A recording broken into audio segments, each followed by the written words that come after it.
Today, yesterday we were in San Diego, California, talking with one of the country's most notorious drug dealers, Mr. Ricky Ross, better known as Freeway Rick. Take a look at this tape. I think I'm an expert on cocaine. There's not many people that has dealt with as much cocaine as I have. I think I'm an expert. I saw people strung out from snorting cocaine, where they snort cocaine all day long. I saw them take powder and put it in cigarettes and smoke it, just like a rock smoker will. And they'll smoke back to back to back. Well, Ricky Ross is right now facing a life sentence, but he says he deserves to be a free man. Why? Because he says the CIA used him as a pawn to sell drugs to help fund a secret war in Nicaragua. Take a look at this tape. If it was good for them to sell drugs, then it should have been good for me to sell drugs. The money from the drugs went to buy guns for the Contras. Now, Ricky Ross compared himself to Superfly, the character from the 1970s movie, who seemed to have it all. Cocaine was like a situation like party, like have fun, like it's like just being cool, it wasn't nothing negative about it, we didn't ever see a crack mother. It wasn't no crack mothers, it wasn't nobody strung out on cocaine. It was like the people that was buying, made $500–600 a week, drove brand new cars, had nice looking women, wore nice clothes, you know what I'm saying? But Ricky Ross lost it all when he was arrested on cocaine trafficking charges last year. And Ricky Ross is right now at the center of one of the country's biggest controversies when it comes to drug. And I'm going to tell you something, if this controversy continues to escalate the way it has, and it will, I think this country is going to stop for a second and say it's wake-up call time.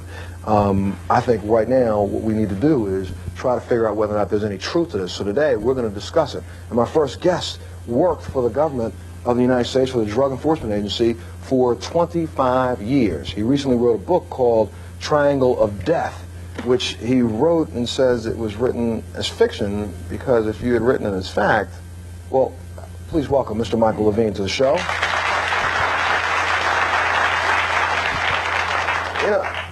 If you had written this book as a fact and told some of the true stories that you could tell, what would happen? I just couldn't. Let me explain why. Certainly. I was a deep cover agent. Deep cover agents are a small group of people who pose as criminals and go into other countries. For instance, the Arab terrorist role in the book is one I actually played. And we are sent into these countries to live on our acting ability. There's no 911 to call. The mission is to reach the top of the drug world. And I was a deep cover agent. I lived with Chinese drug dealers in Bangkok, Thailand during the Vietnam War. I lived with ex-Nazis and Argentine mass murderers in Argentina. At that time you weren't a DEA agent. No, I was in the hard narcotics smuggling unit of customs, and the case that I was living with these Chinese drug dealers led me right to Chiang Mai. It was the first case that was killed by Central Intelligence. Ironically, it was a case that involved the smuggling of heroin into the U.S. in the dead bodies of GIs. Now, this was my first instance where I was brought into the embassy in the middle of the night. I was being forced by my government, mysteriously, suddenly to lie to the drug dealers. All logistic support was withdrawn. And the drug dealers had bought my act. I get over pretty good. I grew up in the South Bronx. My brother was a heroin addict. As a matter of fact, I'm a Jew who grew up in a Puerto Rican black neighborhood. And as a kid, I used to lie and say I'm half Puerto Rican. So I was kind of undercover, like right away, right from the get-go. It was good training. You trained yourself well from a young age. And I was a bad kid. I was arrested twice before I was 16. Had I been arrested 1 week later, I could never have been a federal agent. They were considered juvenile offenses. I wanted to live out a James Bond fantasy. I got into a fight with a guy who was a heavyweight boxer, a martial artist when I was in the military. And in a heartbeat, I learned how short life is. The guy pulled a gun, stuck it in my stomach. A fellow military policeman pulled the trigger and it misfired. From that time on, I wanted to live out every fantasy I could, and I aimed myself to be a deep cover agent. Well, there's a poor kid from the Bronx. How do you get to live that kind of life? And I did. I lived out every fantasy you could imagine. And over 25 years, you did this all over the world. All over the world. Every country we name in the book, I was there. And name the countries that you name in the book. Well, from Bangkok, Thailand, Buenos Aires, Argentina. I lived there for 3 years. Mexico, Colombia, Panama, Bolivia, Germany, France, you name it. I've been there posing as a criminal. And in every case, including probably the biggest case in our history, I reached the top of the drug world. And to go back to the original question, and let me get to what happened when I reached the top of the drug world. The original question is, why can't I tell this as nonfiction? Well, when you become a deep cover agent, you're in violation of these countries' laws. If you screw up, you die. There's no doubt about it, and agents have died. In fact, the death I write about, the tortured death, the one that's linked to CIA, comes from real life. You die. So the one rule that you live by is, and they tell this to you, resolve every situation in your own favor. And it is better to be tried by 12 than carried by 6. Now, when you live that rule, even though I was watching my brother die, a heroin addict, die inch by inch, and even though I believed I was doing right, I knew I was doing a lot of wrong things to survive. Anybody who does that has to survive, has to do everything they can. Now, the point is, when you live by that rule, you can't come out and talk about it. So you unwittingly join the U.S. government mafia, of which part the CIA is the kingpin, the Don. So you're saying that the CIA is the kingpin of the head of the United States Mafia? I've put thousands of people in jail, thousands. DEA gave a British writer once a figure of 3,000. It was a lot more than that. I've never failed in putting a case before court, conspiracy cases, undercover cases. I've never lost a case. In every one of these cases, what I'm talking about is I have a lot of credibility. I live by my credibility. So when I say I have personal testimony about Central Intelligence killing, murdering cases, one case, the biggest drug case I think in our history, Operation Trifecta, was a case where, posing as a mafia don, Luis Miguel Garcia, we went to Bolivia. We plugged into a pipeline of massive amounts of cocaine going from Bolivia through Mexico with the protection of the Mexican army into California. Both the CIA and the State Department and the Justice Department ganged up to kill that case. To stop the case? To murder that case. Absolutely. Why? Murder that case. Well, there's several reasons. First, all I can do is testify as I would in federal court as to what happened. I'm in Panama. We ordered 15 tons of cocaine to go through Mexico, be paid for in Panama, into the U.S. from Bolivia. Stop there for a second, Yeah. Michael. You're in Panama. You are a deep cover agent for the United States. Suddenly, all logistics support is taken away. But wait a second. But they told you, as a deep cover agent, to buy cocaine and send it through this country and bring it into the United States of America. If to catch the cocaine was never intended to reach the U.S. It was going to be sold to undercover agents. The important thing to know is that we plugged into a pipeline that existed for years. Okay. And that pipeline, massive amounts of cocaine were flowing from Bolivia, also Colombia. We learned that during this investigation. Massive amounts were going onto the streets of the U.S. At that time, I already knew my daughter was a cocaine addict. I had already lost, my brother at that time had already committed suicide. He wrote a note to my family and friends, I just can't stand the drugs anymore, 19 years of addiction. So there I am at the biggest case in our history, at the top of the drug world. I'm in Panama, in a country that was being run by a CIA employee, basically, Manuel Noriega, and my government suddenly withdraws logistics support, and I and then the other Chicano-Mexican undercover agent, we were forced to lie. We were forced to lie to these people who could kill us in a heartbeat, because our government had withdrawn logistics support. In a screaming argument I had midnight, and I describe it in a nonfiction book, my DEA supervisor tells me, as an explanation, the CIA is in this in 4 countries. We're not telling you everything. Okay, no, wait, I got to hold you there for a second, 'cause I have to take a break. But the reason why Michael is here today is because we are going to talk about this entire thing that's rumbling all over America. Was the CIA responsible for, in any way, shape, or form, funneling cocaine into the United States of America, helping to turn it into crack, and turning it into what is now devastated the majority of the inner cities of America? A lot of people say that this is just another bull case drawn up by black people who are just so paranoid to say that everything is a conspiracy. But today you're going to meet several people who are former employees of our United States government, people who have looked at this over years, who will say, whether it was a conspiracy or not, they don't want to talk about it. But did the CIA know that drugs were coming into the United States of America and help it get here? The answer to the question is yes. Absolutely. Does the CIA do this on a regular basis? The answer to the question is Absolutely. I wish I could take them to court. and right now, just by virtue of the fact that Montel Williams is doing the show, someone is going to say, you see, it's another black journalist who is feeding into the conspiracy story. And most of you who know me know I'm probably one of the most conservative people in this country. I spent 20 years in the United States government working for the military. This show is about finding some truth and saying to the American people, let us get the answers that we demand, because it's our dollars that paid to bring Coke to America. We'll be back right after this.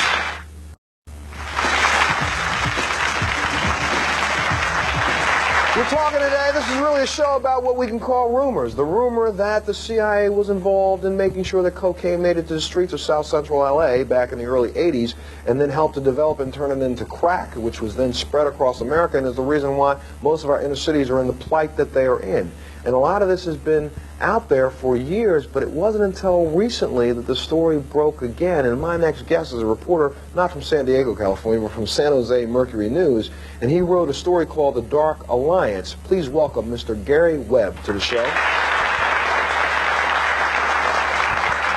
And Gary, this really, I think the current fervor over this issue is because of your article. A lot of people may not be familiar with what the Dark Alliance meant and stands for. Why don't you tell America what the story is about first, and then we'll talk about the issues.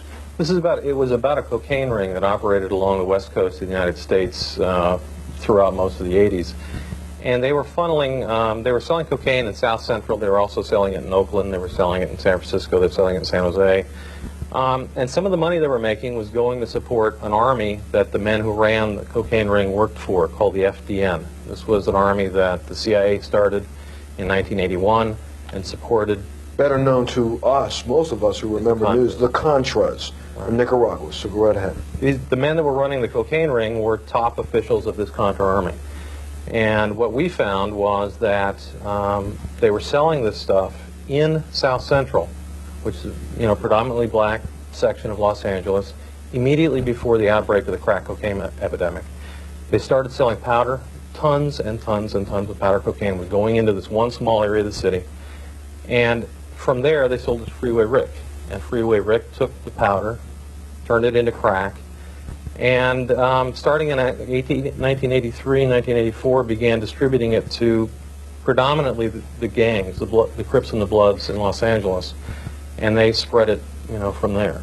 From there. Now, since this has happened, you have butted heads with everybody in Washington, D.C., trying to get information about the story. Have you not? Yeah, we worked on this for a year, and it was only because, some people at National Archives believe freedom of information means freedom of information. We got some documents that showed that pretty strongly there were some CIA connections to this. Let's talk a little bit about those documents for a second, because there's a gentleman, this figure that we talked about yesterday on the show. His name is Blandón, Danilo Blandón, who was a person who was a member of the aristocracy of Nicaragua before the fall of Somoza, and then he fled and comes to the United States and decides, while he's in the United States, so you can all understand this, he wants to raise money for the revolutionaries who are trying to overthrow the government that just overthrew them.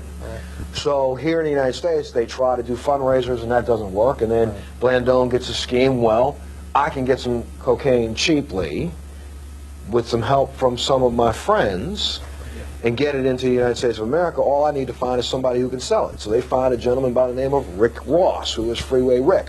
Rick Ross comes in and starts selling cocaine at the terms beginning 1 or 2 grams. And within weeks, 2, 3, 4 kilos a week.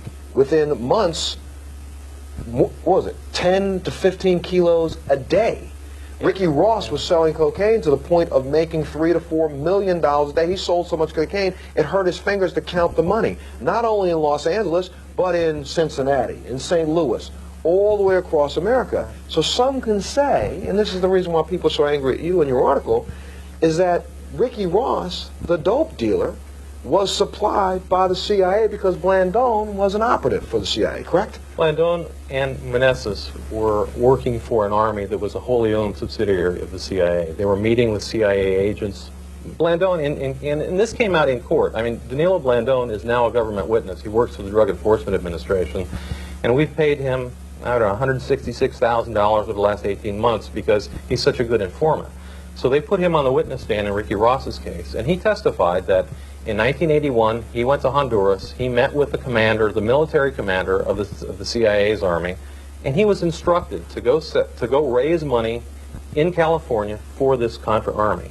And he was told that the ends justified the means. And those ends being sell cocaine if you have to. Well, look, he was in the room with the Nicaraguan representative of the Cali cartel, Mr. Meneses, and he was in the room with a government marketing expert named Danilo Blandone.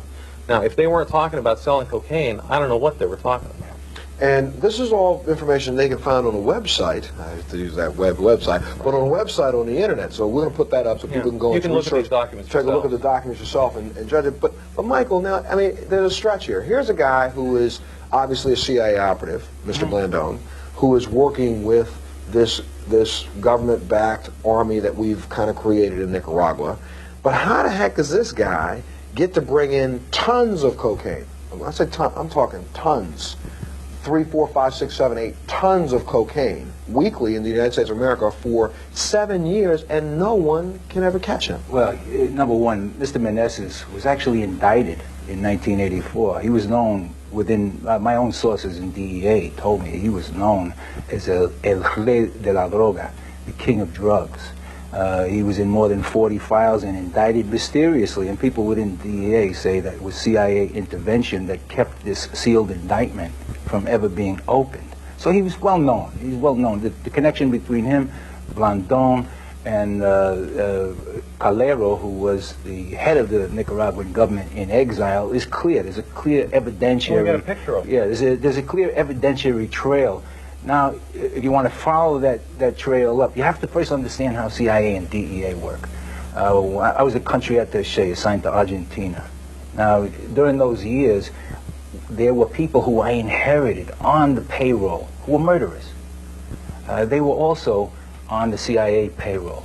So, Murderers on the CIA payroll. Not only murderers, I'm talking about mass murderers. And I wrote about it in books that I thought would have America marching on Washington. Nothing ever Michael, happened. how are you alive today? A miracle.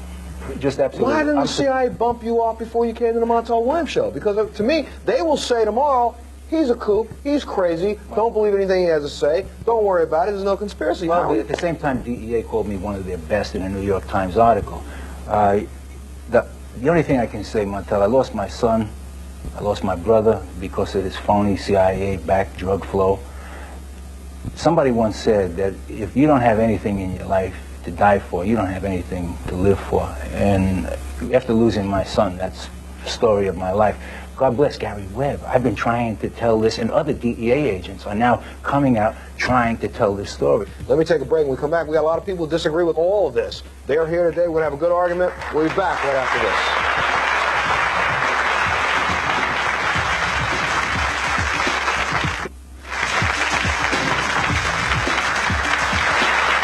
My next guest is the Director of Media Analysis for Accuracy in Media, AIM, and says that what Mr. Webb wrote is incorrect. Please welcome Mr. Joe Goulden to the show.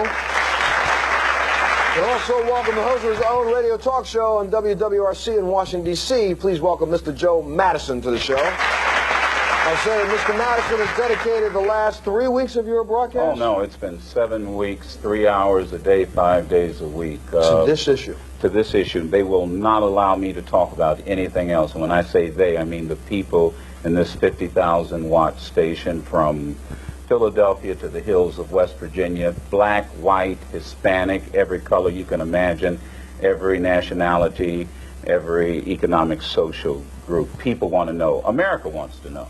And Mr. Goulden, you say that this is really out to lunch, right? Montel, this is journalistic malpractice of the grossest sort, and we need an investigation of this, not where the CIA was in the drug business. That's been investigated ad infinitum, but why a supposedly respectable newspaper group, such as the Night Rooter newspapers, would publish ill-sourced, contradictory stories that rely more upon innuendo and misinformation than fact. Okay, well now when we talk about misinformation and innuendo, here's something Mike has right there. Mike, you have a document that I saw on a recent show, Yeah. but this document is a transcript of Oliver North's diary, correct? I can go on for the next 2 hours. Oh, wait, this is Incidents where the CIA, and I put thousands of people away in jail, Mr. Goulden. Mike, for we're not arguing that. We're for a lot arguing- less, Mike, listen to me. a lot less than you see here. This is Oliver North's Mike, diary. that's great. That came out in the 1980s when they had 3 congressional committees, a special counsel, Lawrence The only Walsh, trouble with worked that their was butts this off on was it. not given to Kerry. This was held back from Kerry. And Walsh never investigated this. and Nobody Walsh has ever never denied that people on the fringe of the country movement were involved in drug use. Just so- No, wait a minute, denied just that. so we know- What this man has claimed is this was a CIA plot. Hold on a More second. so now he's backed away from his claim. Well, this He is- tells the hold Washington it, Post hold it. incredibly, I didn't say CIA was doing this. You know, one of the You know, A things man that, doesn't have the People have cowardice of his own to convictions. understand about a Whoa, CIA. guys. Wait a second, gentlemen. People have to understand about a CIA whose chief of counterintelligence for 8 years sold America's top secrets as if it was a Bayonne, New Jersey garage sale, and nobody stopped him. The FBI had to fight CIA to arrest him, not CIA. So when you talk about, this is an agency that was experimenting with mind control drugs, putting LSD in the food of patients. Don't forget the Abraham unsuspecting Lincoln patients. assassination. This is all, well, I mean, I'm talking about Montel, specific. Now if I could say something. let's talk about reality. Hold on a Right second. here. Wait, Mike, hold on a second. If I could just say something, one of the things I've always noticed, and I hope I can do it without interruption, is that as soon as facts are being made, you'll notice as soon as he pulled out that document, interruption. Now let me tell you what we're asking for is a Congressional Records Act. In other words, let's take all of the records, classified and otherwise, put them out before the people, and let's see who knew what and when they knew it. Here is the accusation.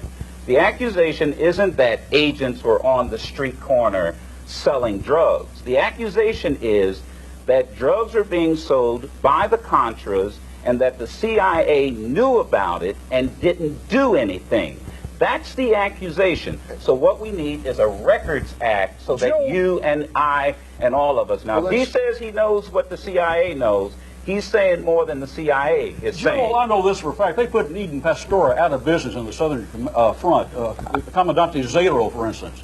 Alan Fears, who ran the Central American Task Force, testified to the Kerry Committee. Yes, there were people involved in the Contra movement who were doing drugs.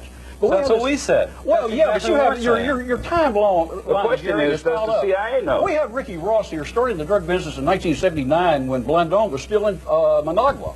I talked to Adolfo Calera from Managua at length last week. Another he says, CIA I've never seen operative. these guys. Yeah, So what? He investigation. ran the So thing. what? Okay, well, you know, Yeah, we got hold a on. picture of Hold him on a meeting with the second. drug dealer. Let's stop for just a second. All the people of this country are asking for is let's investigate this. And the reason Investigate it, that's why all. is because for things like what Mike's been trying to show. Mike, if I could do it real quick, this is just an excerpt from Ollie North's diary where he says particularly about talking to this same person that Mike just said, that Mr. Golden said he talked to last week, Mr. Calero, the same person you talked to last week.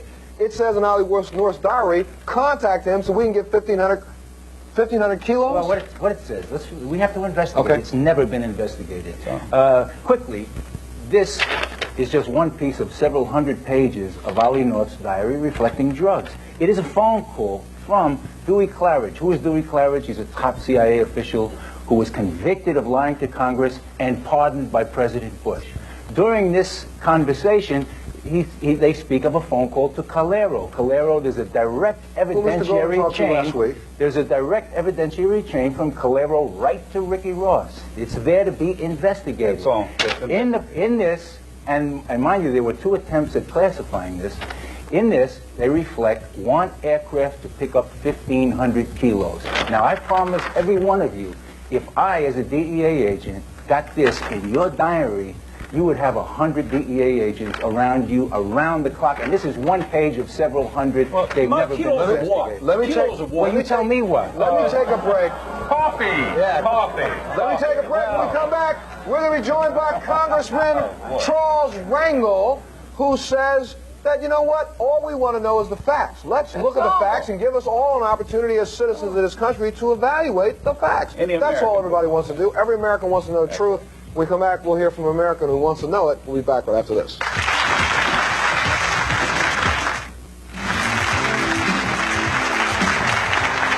Ladies and gentlemen, please welcome Congressman Charles Rangel to the show. And Before we take even one more step, I'd like to be able to set this up for our viewers at home so they understand what we're talking about. What we're talking about here is that there is at least information that alludes to the fact that over an 8-year period of time, from 1982 until about 1970, well, not 8 years, 6 years, 1988, there is a person who is a known paid informant for the CIA who is funneling drugs to a crack dealer, dope dealer in Los Angeles. This is the part that's a known fact for most of the information. This person was known to be a CIA operative. He is the person providing cocaine. Tons of cocaine that's coming into the United States under protection. No one ever busts him. His partner is the biggest drug dealer in Central America, a guy by the name of Meneses, who obviously is supplying to him. Everybody completely looks the wrong way. For 8 years, this gentleman, Ricky Ross, is able to sell his drugs with the assistance of this guy, Blandone, selling drugs all over the place, never gets busted. He goes to jail, is in jail, a month away from getting out of jail. The CIA or the DEA sets up an elaborate sting to bust him as soon as he walks out of jail. He's in jail, not selling any drugs. They set up a sting, bust him. Ricky Ross is now back in jail waiting sentencing for another bust that took place after he got out of jail the first time. So the question is, was the CIA, did they just turn their backs and allow drugs to come into America? If they did that, are they then not responsible for the epidemic of crack in America? That's the next conclusion that some people say. Well, other people may say no. The ends justify the means. If this was the only way we could pay for an army to fight overseas, that's the way we do it. But do we do that at the cost of American citizens? Congressman Rangel, what do you think? I think that Congresswoman Maxine Waters and commentator Joe Madison, and of course my old buddy Mike and Webb here, will be able to say as a legacy that they're leaving to their children that at long last someone pulled the reins in on the CIA. We are not just talking about whether or not they devastated communities throughout these United States. We're just saying that the CIA has been and is now completely out of control. And I don't understand, Montel, as to why all of America isn't completely outraged. You cannot target a black community with cocaine, with crack cocaine, any more than you could with poison gas without it destroying America. And as far as I'm concerned, the CIA is being charged with mass murder. And it's time for this allegation to be exposed, and it should not take 60 days to do it. Mr. Golden, what do you say to this? I think Charlie's jumping to conclusions here. We had 3 congressional committees look at this in depth in the 1980s, a special counsel. They found there was some stuff on the fringes of it. This is a germ of truth in Webb's fantasy articles here. Can I ask you a question, Mr. Golden? Did we not just have 2 congressional committees look into the Persian Gulf syndrome and come back and say we had nothing to do with the fact that our soldiers and sailors are sick? Now, last week, they just came back and said, oh, by the way, we did give them a pill, and oh, by the way, when we did bomb that thing, they probably got some nerve gas, and oh, by the way, we may be responsible for the injuries of thousands of Americans. What Charlie Rangel is doing and Joe Madison here are taking allegations, very flimsy allegations. If anybody sits down and look at the analysis we've done, and the Washington Post himself, which is not a CIA defender, tore this thing apart on evidentiary grounds. Blandon, Ricky. Wait. Ricky was already in the dope business before he got hurt. While Blandon was still in monogamy. How do you explain Blandon's testimony under oath as a government witness that he was selling cocaine for the Contras and that the CIA was in charge of it? How do you explain that? That's not in his testimony. That's unfortunate. It's in the grand jury transcript. I shared one of the... It's posted on the internet so anybody in the world can read it. I wish they would. This is what got me was what the police said. Hold on, just a second. I chaired one of these investigative committees when I was chairman of the Select Narcotic Committee on Crime. Another, Bill Hughes, the chairman of the Crime Committee in the House Judiciary, was chaired by Bill Hughes of New Jersey, and the other was Senator Kerry. And let us all agree on one thing. Let's get to the point where there is no challenge. One, that the CIA hired people to commit illegal acts, to wit, smuggling guns illegally to Nicaragua. That goes unchallenged, right? No argument. All right. And the second thing is that these same people were involved in narcotic trafficking. Some of the same people who were kicked off the payroll and was discovered. Listen, now we're getting closer to agreement. Some of the people that were legally taking guns over there were involved in narcotics. That's agreed to. Let's say something else. Colonel North knew that some of these people were involved in drug smuggling. And may have made Would you money. say that? And may have made money. Let me make No, one. no, no, Let you me see, make another. Once you start agreeing Yeah. to all of these things, then comes the question where we were Stonewall. They said, prove that the CIA knew it. So it shouldn't you're be saying that way. Wait. I've got to make another Yes, point sir. that We gotta keeps go to a getting little break. mistaken here. You see, the committees did not investigate whether the CIA condoned drug trafficking. They did not investigate that. So that's what we need to get clear. And let me take a break. I'll let you, as soon as we come back, I'll put you right in. But the other point they're making is back 2.5 years ago, I did a show about the Persian Gulf War Syndrome. And everybody said, Montel, you're out to lunch. You're crazy. Why are you telling people in America that we have to be worried about some disease? These sailors are all stupid. They're all crazy. All the Army guys are crazy. It's all made up. Now, 2 weeks ago, Congress investigates and all of a sudden, we did some stuff wrong. And now we're going to start paying. So we'll find out about this. We'll take a break. When we come back, we'll meet an attorney who says the CIA needs new guidelines. That's what this is all about. We'll be back right after this.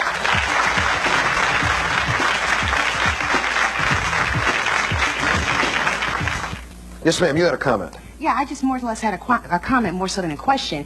This is something that we've been talking about for a long time. What is the surprise now? The black race has always said we don't have the money nor the means. And it's always been, I've heard this since I was a child. And now all of a sudden it's a big surprise. Right. It's always been, we've it's always felt that way. It's not a surprise. You know, we don't grow cocaine in the ghettos of America.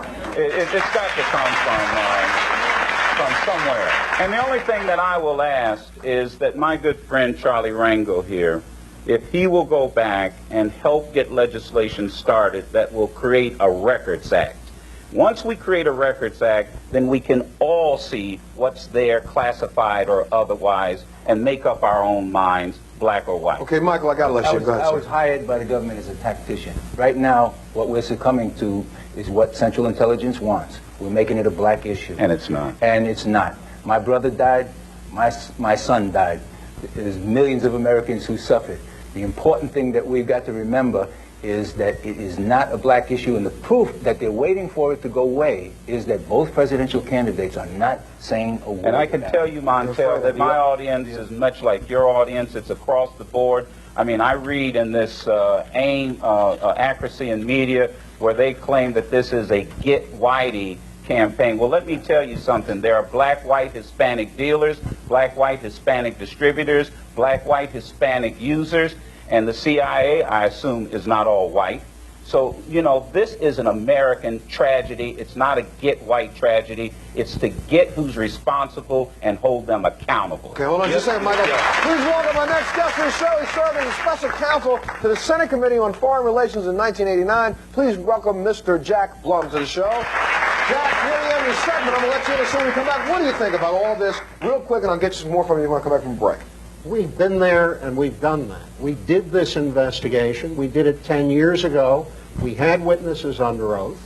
We can say for a fact that Contras dealt cocaine, that the secret war in Nicaragua created conditions that opened the door to a flood of cocaine in America.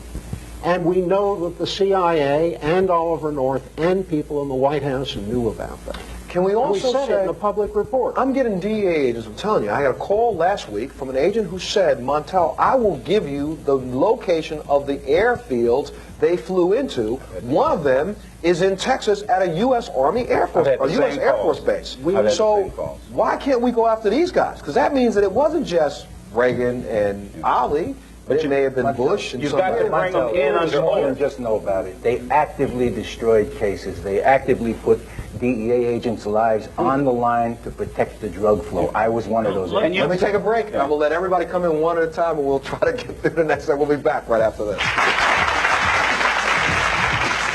We have been engaged in a holy war against communism for 50 years. This didn't start in Central America with this problem, and it didn't end there. We started with Kun Sa in Burma, helping the Kuomintang against the Communist Chinese. He became a major heroin dealer. In the Vietnam War, we worked with hill tribesmen who were in the heroin business. You may have seen the movie Air America. The problem here is it's gone on again and again and again. We've just recently worked with people in Afghanistan who were great heroes against the Russians and against communism, But we trained people who came back and planted a bomb at the World Trade Center and are dealing heroin. As we speak, Afghanistan and Pakistan are one of the world's great heroin centers. It ain't new. Michael, The jump in. problem is 1993, the Cold War is over. Central Intelligence is caught red-handed smuggling a ton of cocaine from Venezuela, that bastion of communism, to the United States, red-handed. The head of DEA on 60 Minutes said there's no other way to describe it. Drug smuggling, felony drug smuggling. I went to California and spoke to the DEA agent directly involved, who told me that Central Intelligence came to her in Venezuela with what she described as a wacky, suspicious idea to smuggle a ton of cocaine, and she told them, don't do it. They did it anyway and were caught by customs. Specific people. And they got no off. Cold War, no investigation. Let me ask Jack, what happened when you did this report, which I've read, which was extensive? How did the press react when you put that out? We were assaulted on all sides by the administration. Every time we had a day of hearings, every time we had a witness, the Reagan people came down on us like a ton of bricks. They said the witnesses were lying, they were drug dealers who were trying to get off, that we were in it for politics. And in a way, it's a wonderful thing to have this resurface in a context where we don't have the official establishment raining on it, so maybe now somebody will go back and read what we did. But I think Mike is right. What will happen tomorrow is, since I'm the only show that's doing this, it'll be put off as being a black person feeding into the conspiracy. And I have one more point. The bottom line of this whole thing is Blandon, the gentleman that we are all talking about, who was just paid $166,000 by the CIA and DEA, it was a DEA, is in Nicaragua hanging out at a ranch. And we all, for 9 years, tried to track this guy down for being one of the biggest cocaine dealers. He's at a ranch in Nicaragua, free man, walking free, and Ricky Ross is sitting in jail, and Blandon was his supplier. How does that happen in America? Tell me. Let me take a break. We'll be back right after this. We're almost out of time. Joe, you wanted to ask Mike a question. Mike, I know one or two congressmen. Let's do this. I'd love to take you down to Washington, let you get under oath, and sit at a table and swear to this, what you're saying today. Would you do this under oath? I want to tell you something. Don't have any faith in Congress. Senator Frank Church is a waste of time. A friend of mine who was flying drugs in, his name is, he asked me, he says, I'm invited down to testify to the Senate. What do you advise? He says he actually flew the You don't drugs. trust Congressman Rangel here? No, I don't trust well, I don't believe the Congress of the United States has been able to control the Central Intelligence for 20 years. They've been working as apologists for them. In a deep cover probe, it was a New York Times bestseller where I detailed, backed up by Mike. You know, all this, let me agree with Mike. my The one testimony is thing in that's print. coming out of this is that there should be outrage in these United States that any federal agency can plan to murder American citizens, whether they're black or white. The delay has been that they said that they targeted it for black communities. What we're saying is that let the CIA get on the line, let's open the records, let the president, let Dole and everyone see what's going on. Let's get him down to Congress. You have We don't need it. Hold it. I can fix this for you right now. If you're at home, you're watching this television show, I'd like you to get on your phone. Get on your phone this minute, call your local congressman, and you tell your congressman that Montel asked you to call, and we want hearings within a week. Montel, and you can call us so I can track how many people called. We'll get called 100,000 phone calls. I trust very serious problem. I trust the American people. Exactly. I trust Montel Williams, and God bless you and Gary Webb for doing this show, because you've done something the New York Times won't do. The Washington Post does a little job to try to make black people look like they're paranoid. And also the reality only is, reporters the likes of more Montel would do it. informed we are, the freer we are. And that's the most important thing. I gotta take another break. I'm gonna give both of you a shot. We'll come back. We'll be back right after this. You know, we're almost out of time, so I would advise you to go out and read Triangle of Death by Mr. Michael Levine. Go and get it today if you want to know more information about what goes on deep inside the CIA. Let's stop hoodwinking the public. Let's just get the truth out there. Mr. Blum, you wanted to make a final comment. Look, we've had all the investigations we need. We know what happened. The time has come to debate serious reform. There was a debate over intelligence reform. It wound up with an addition of people and an addition of money. The time has come to take a look at what we're doing. The Cold War is over. Let's find some new solutions, maybe even a whole new agency. We don't have to dig through this anymore. We know what happened. The only reason why I would advise us to dig through it is to make sure we find out who is culpable, Senator Rangel. The CIA should be proud to open up their records and let it all hang out. The President of the United States should be in a position to say, not on my watch do Americans break the law and sell poison to kill other Americans. And if nothing else, this show is doing that. Well, thank you, gentlemen, for being here and making America aware. Join us on the next Montel One Show.